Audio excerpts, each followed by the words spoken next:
mentioned already is cosmetics and beauty. So, which is very opposite, extreme opposite to food. So, though you keep a high price or low price, nothing. My goal is to be look fair and look good to somebody who is seeing me. Yeah, exactly. So, Company really is a story about you, saying that from the backbencher to gold medalist, you are also a gold medalist in your graduation. We don't see, I've never seen a person receiving gold medal in education. It's not that easy at all. Second thing is, I'm also a backbencher in the college. I'm also a gold medalist. Second oh, thing, only difference between you and me is you received gold medal from your college directly. My sister received from her college and I took it from her. So when you come to B2B research, it's completely a different thing. Like you are giving a product or service to another business. So you have to think in terms of cost structure, in terms of a longer buyer cycle, how the stakeholder will perceive your service, how it is going to impact their financial statements. So everything comes up.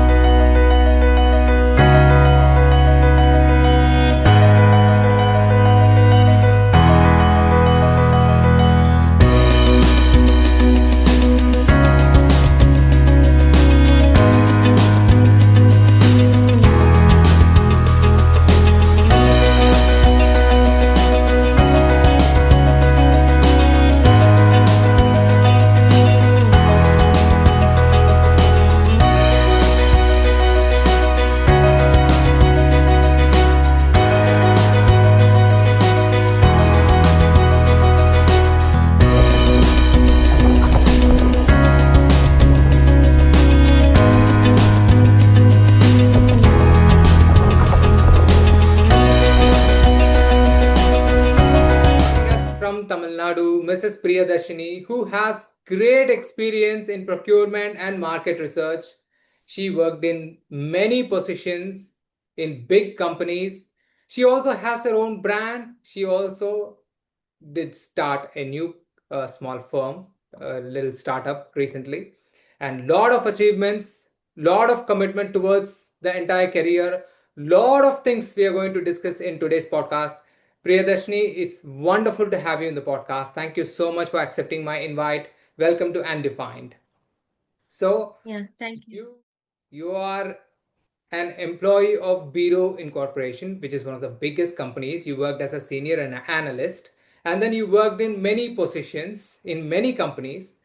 I want to ask you, how did you manage the transition between these many verticals?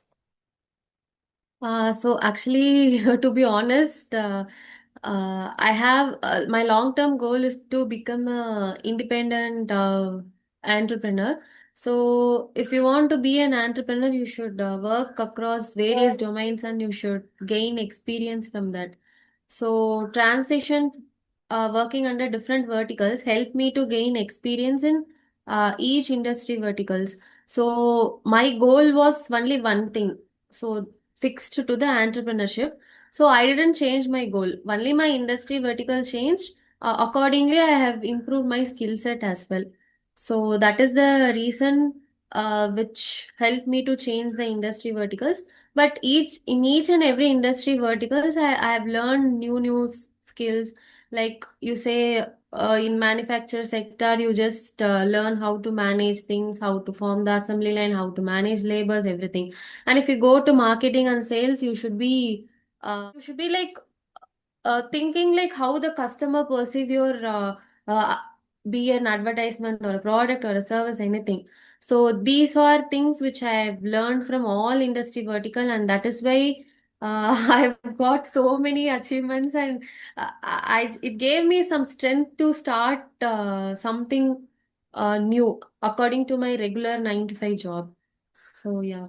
When she says about achievement, it's not an ordinary achievement. We are going to come to those questions, and you people will understand how much she has done for the society, how much she has achieved in her career. Anyways, Priyadarshini, you are also into market research. So, what Yeah. kind of analytics, what kind of details we can get when we do a research on B2B and B2C businesses? So if you take B2C, so initially I worked in B2C company. So I was working under some consumer insight department. So whenever you develop a product, so be it any type of product, so initially we will do this idea testing or concept testing, like how the product is going to work on the market. So that is one kind of study. And next is like once product is developed, so we will do how the products are perceived to the consumer. So if I'm giving a shampoo or a food or whatever it may be, so we will be just testing like how you feel. So based on that only we will launch in the market. So all the study involving only the customer perception and insight what they are giving. So that is the main important criteria which place the product in the market. So that is B2C. It is more of emotions, how you perceive everything. But when you come to B2B research, it's completely a different thing. Like you are giving a product or service to another business.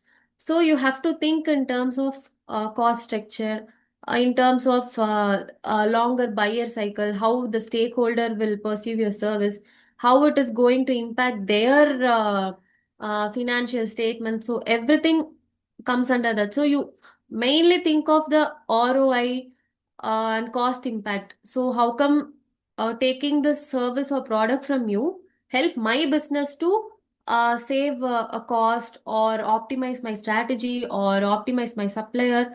So it depends upon the B2B goal, whereas B2C is completely emotional. I think that's a very good tip. So when we are doing market research and when we are doing marketing, basically we should remember this. We should also focus on the emotions of the customers.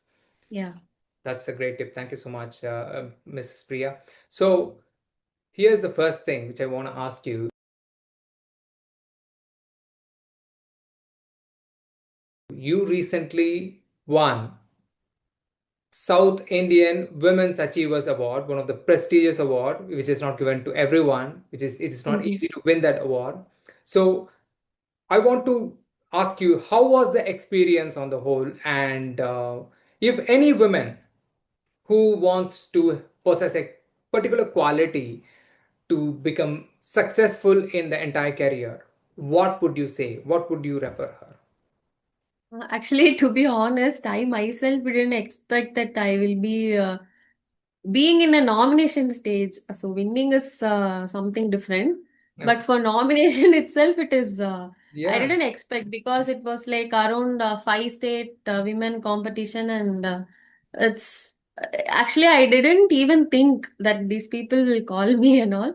So though I have my work, I have my family, but still I just want to make some personal brand to myself. I should be like unique. So whatever it is, like whatever I achieve, it should be in my name only. So I hated being shadow under other people.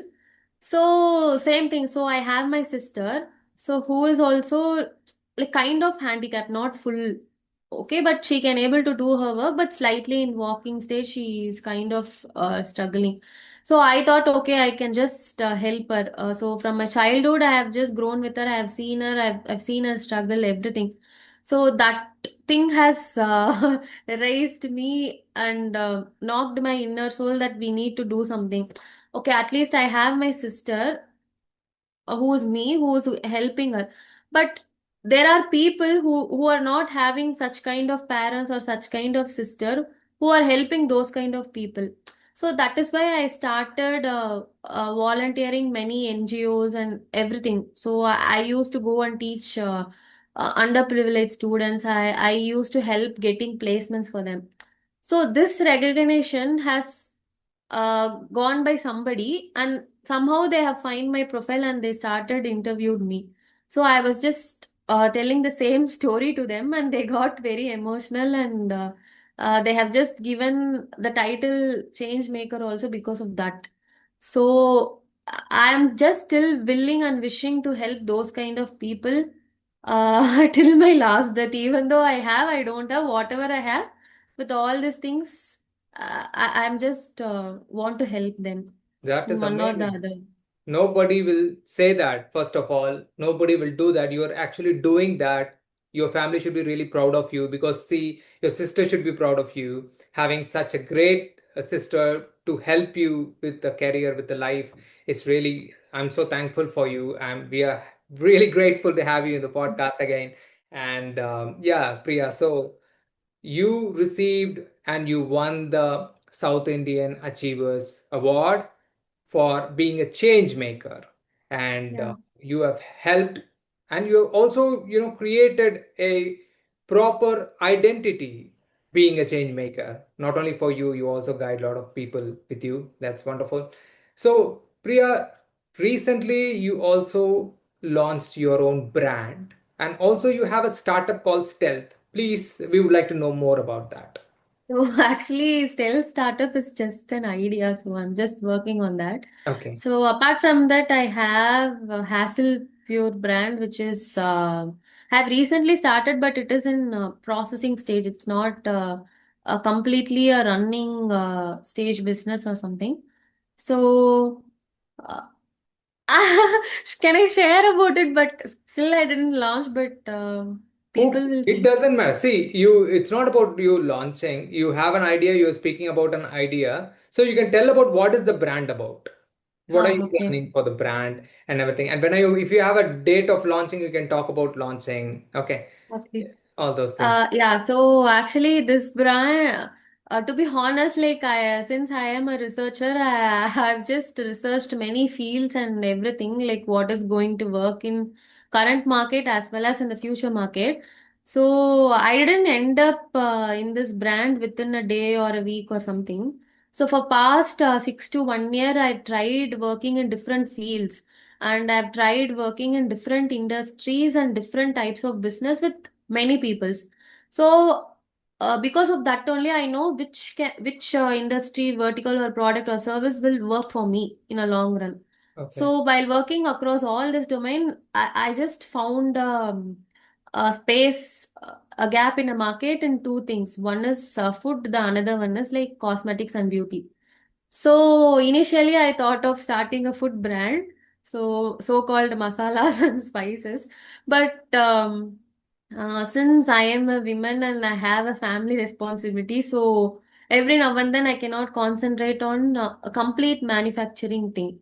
So it requires lot of certifications, lot of minute things we have to note it down, and we have to be there at least for some 6 months to notice the process how it is going.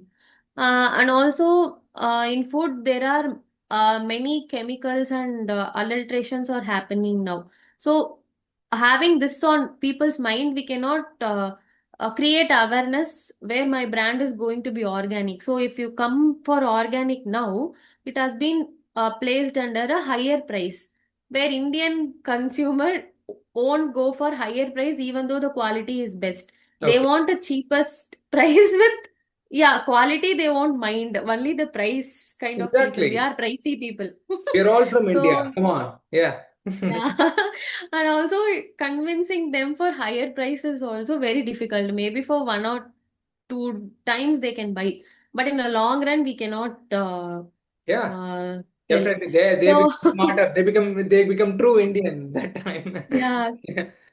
so they'll started to advise how to do business and how to keep a price for Yeah. that. Absolutely. We've been through Yeah. this. Yeah.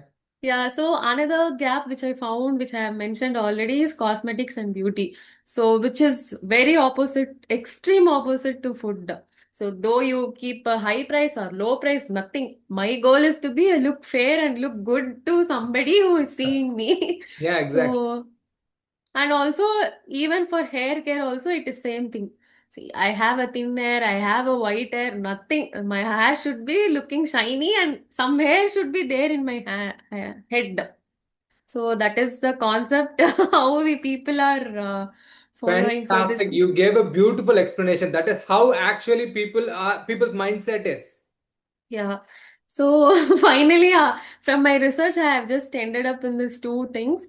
So and even in this skincare and hair care also, I had two choice in cosmetics and beauty. So when I come to skincare, there are lot many competition, and nowadays the skincare is evolving to some other thing, like people are talking about niacinamide, people are talking about some retinol, some blah blah and all, like chemical names, and still they are trusting those claims and buying. So when I am going and entering with zero chemicals and organic thing, definitely they are not going to try it initially. Maybe in future, maybe not, but that is not sure. So again, I have done research and finally ended up in hair care. So where the competition is less, competition is there, but compared to skincare, yeah, it is less competitive market. So though in skincare there are many chemicals used and they are just marketing based on that claims, but hair care doesn't have those kind of chemicals. Like you take a niacinamide, retinol, whatever it is, there is no any claims where people used to market hair care products on that. They either use the anti-hair fall shampoo or it is some neem or hibiscus or onion or fenugreek used in this. But there is no any chemical name in that. So I thought, okay, this is my place where I can enter and I can Exactly. pitch my product. So finally, my Hustle Pure has ended up in an organic hair care product, which is completely manufactured using the homemade products. So whatever is available. So based on that, we are just manufactured. So the product is on manufacturing stage, and I have tested like two products. I got some positive result. So hopefully I'm trying to launch it soon, but not sure when. So congratulations for that. That's fantastic. Please let us know whenever you are launching, because this is that when you talk about organic, definitely it's going to be good for health and long lasting product. These products are very good for health, and definitely you have to try. Please let us know the launch date. And other than this, we do not know about any hair product. As a men, we don't know. Only we learn it from women that how much names are there in a shampoo, how much names are there in a cosmetic. We don't even know what is that. So, anyways, it's thank you so much. Yeah, now men are also focusing on skincare and they started using some serums, hair shampoos and all. Yeah. I don't know. Yeah, maybe in the future we are going to adapt your sort of ideas. Maybe, yeah. Usually, my sister or anyone will have all those creams and everything. We used to just take it and apply for our, but it Yeah. doesn't work that the way it works on their skin. I don't know what's the magic in that.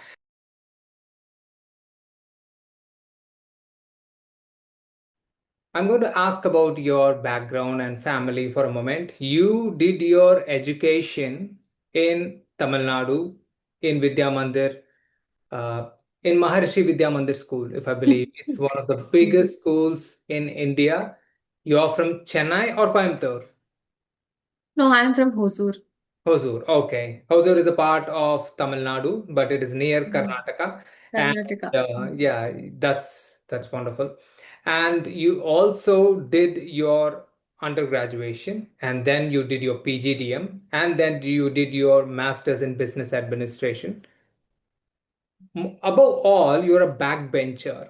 The company really is a story about you, saying that from the backbencher to gold medalist, you are also a gold medalist in your graduation. We don't see, I've never seen a person receiving gold medal in education. It's not that easy at all.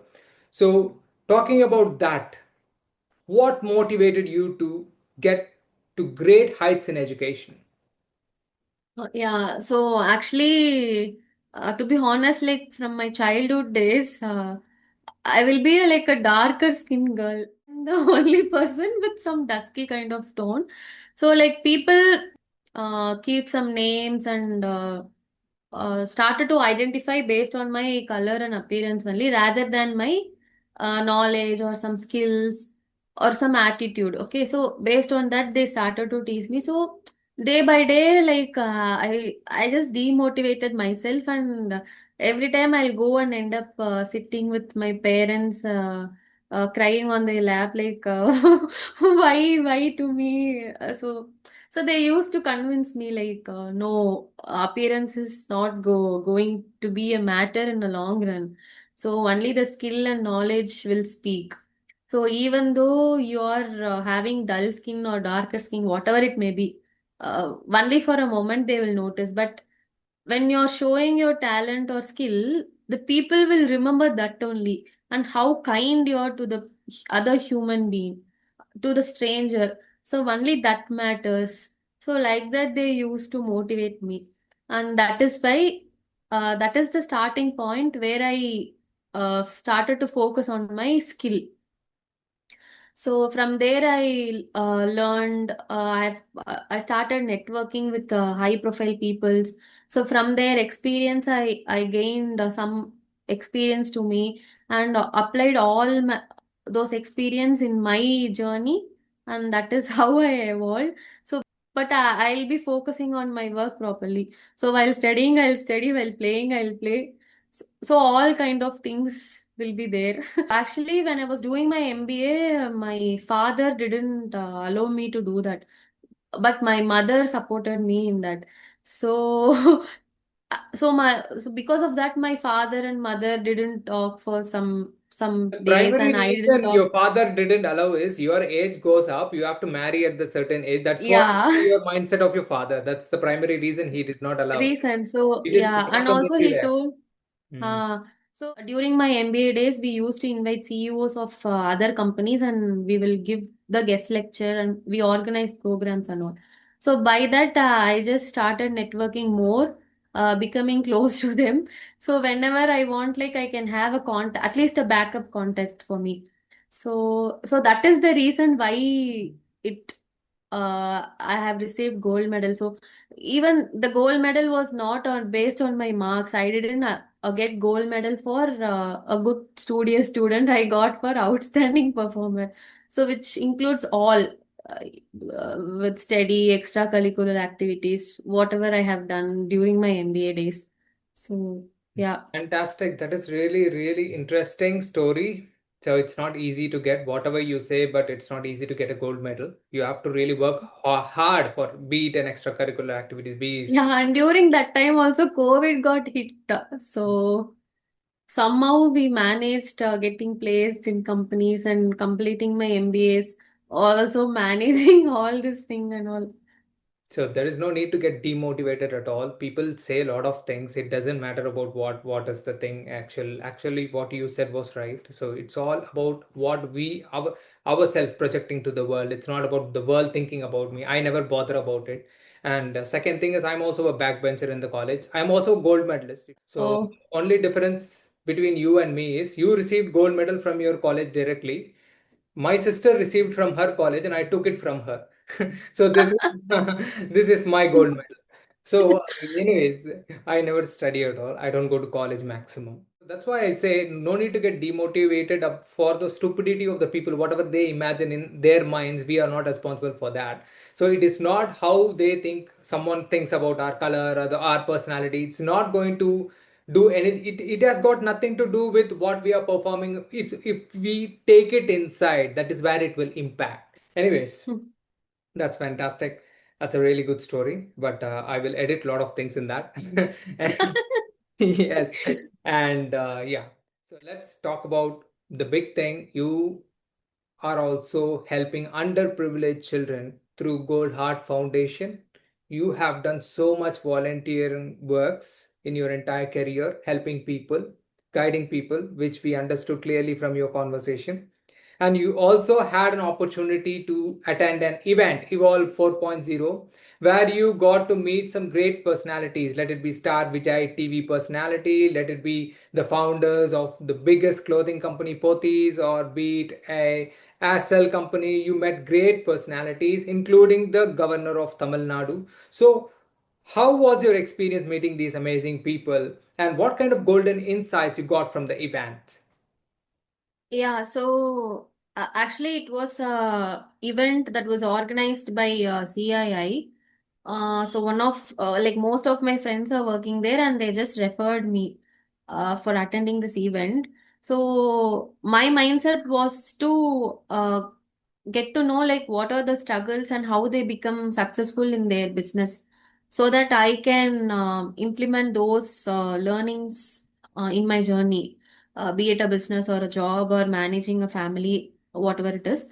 So when I went there and when that people are giving speech, they were just sharing their own experience. So I have also learned that success is not a one day thing or a 1 week thing. It is a consistent. So they had a system. So in a day, if you're giving like 100 percentage, the next day it will be 90, next day it will be like 200. So we have ups and downs graph, but what was the unique thing is like the consistency. So one quote which made me very motivated is like the day you stop learning is day you stop growing. Okay. So That that thing well, was hit in my mind. But usually I am very curious person. I used to learn something. But still, when meeting even the big people who achieved this thing didn't stop learning. They are still in a learning phase only. So day by day, they are learning something new and they are just implementing. okay. Priya, very important topics. Now, a lot of discussions happen. Now, let's come to the concepts procurement. How should startups negotiate when it comes to talking with large suppliers when they have a low bargaining ability? I mean, on the whole, you're into procurement. How should one bargain effectively? Okay, so actually, when bargaining or negotiation word if you use, it will be mostly people will think it is based on price or cost, Of course, it's something. based on price. I'm running it. Definitely, it's based on price.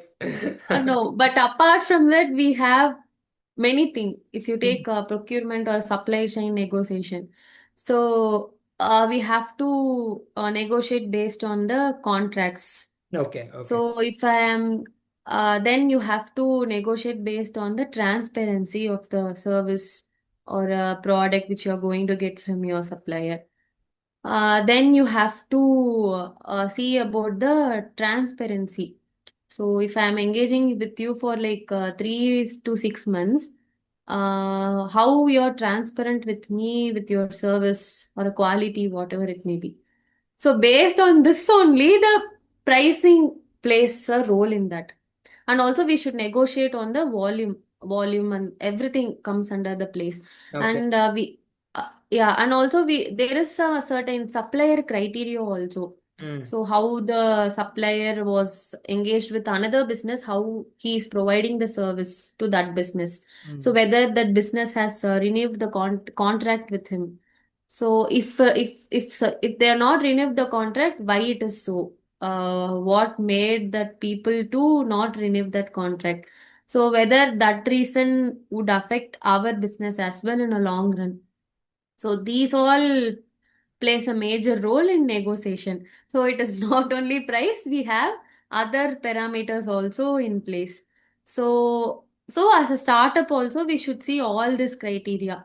So and also we know in startup there will be some funding issues and everything and all. But though we had a funding issues, but mainly we should focus on our product and service, which is going to yield a revenue. Okay. So we have to focus on all the parameters which they, and also you should be very clear about your value chain, how it is going to be there. So which part of value chain is going to incur a more cost or a price? So how you can negotiate that to a supplier. So for Okay. example, if you're taking a logistics or if you're having a warehousing, so how you can reduce the routes or optimize the routes for negotiating, because the petrol or diesel macroeconomic factors plays a major role we cannot predict.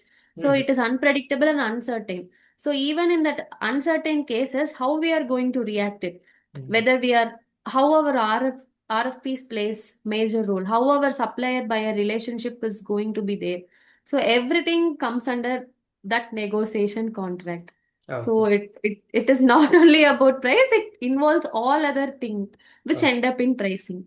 So yeah. Perfect. Perfect. That is definitely a valuable tip for all the startups. So you're into market research. So what kind of tools do you use for doing the market research? Can you give us a short list at least possible?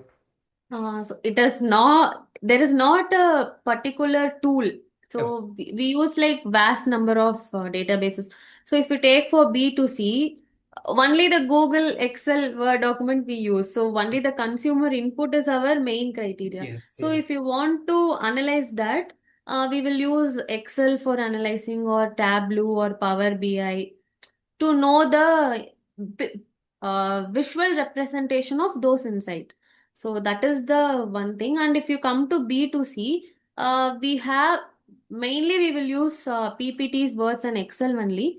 But apart from that, to get data, we used to go and research on the company's annual report, company's website, and also we have certain tools to rate the company also, like SWOT, POTUS, pestle analysis. Mm. So like that we have this kind of industry frameworks. So there is no some particular certain tool which going to help us. When we give a messy input, ChatGPT will give you a messy output, Messy messier output. than your input.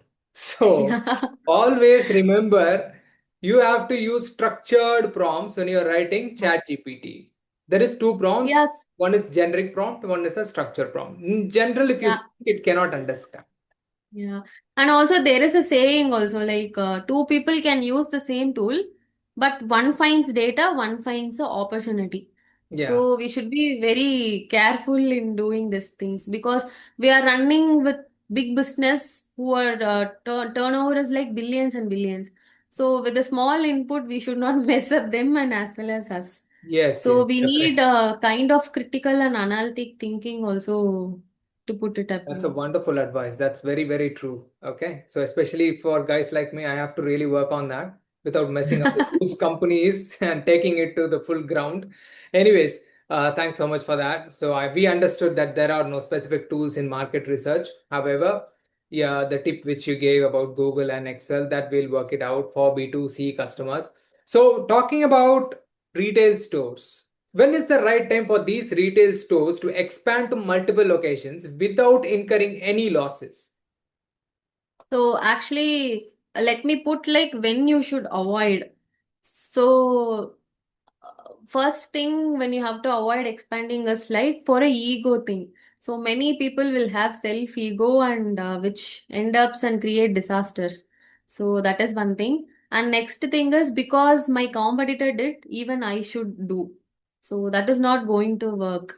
And next thing is like without any proper supply chain thing or any some system kind of thing, you're just blindly just going to expand because you have more customer. Yeah, of course you have more customer. That is every business loves that. But still you should not be very much super excited when you have more customer because we don't know when they will leave and when they'll choose your competitor. So if you want to expand your retail store, first you should think whether you can manage your inventory, you can manage your warehouse, whether you can manage your staffs, whether you can manage your product, SKUs, everything. So only based on that, you should expand your retail. And also, when you have one or two store, how the two stores is performing in that location. So you have to see and what kind of buyers are coming. So, for example, if you take in some industrial or some those kind of areas, the people who are working in a company or staying in a hostel or people who are in colleges, they'll often buy these products. So, based on that, thinking that is a good criteria, and you should not go and expand in the same location with different set of people. That is not going to work. So whatever business it is, even a retail or a pharma or manufacturing, whatever industry domain you are getting, first you have to do the market research. How is your customer? How is your buyer? What is their perspective? Whether my product will sell with this kind of perspective. So you have to do the geographic and demographic analysis. Then only you should go and expand whatever business you have. So that won't collapsing or giving you pressure in a long run. So that is the main criteria you should what kind of business you are doing, that is the main criteria that people should keep in mind. Okay, definitely. So, what kind of suggestion would you give for young women who wants to achieve consistent progress in education, be it in their career, be it in their employment? So, Please give us some suggestions. So, as I said before, consistency is one main thing. So, even you're giving 1% or 100%, that does not matters, but consistency is one thing. You should not do for others. Like this person is watching me, so I have to do. So Mhm. it should not be like that. You should do for yourself. So that is where you can go and achieve. And mainly you should focus on skills. Yeah. So that is the main thing which is going to yield a long-term result rather than something chumma chumma and all. Mhm. Uh, and also you should not compare others with you. So Mhm. your timeline is different, their timeline is different. So this is all general advice, but this advice I followed in my life, and that is why I'm standing here. I'm just talking out of my experience. So because of my parents only, I just learned many things compared to my school and think. Even in my childhood days, and even as a small girl, after seeing all these responsibilities and this thing and all, I myself started learning. So that is where it made me mature even in the smaller age. Yeah. Wow. My father used to call me a buffalo at times. But I will also learn to ignore it. I never listen to my father, definitely. So that's really good advice. Sometimes I have to follow a lot of advice from you. I have to take it. And jokes apart, Priyadarshini, you have done so much for the society, so much for the underprivileged children, so much for the country also, and for the women. We are very, very thankful for you for having this conversation in with our podcast. I think it's a real privilege to have you in the podcast. So much insights from you, a real life experience, what you shared with us. We're going to take it and implement it in our life, all the advice that you gave. Thank you so much. Have a wonderful day and good luck for all your endeavors.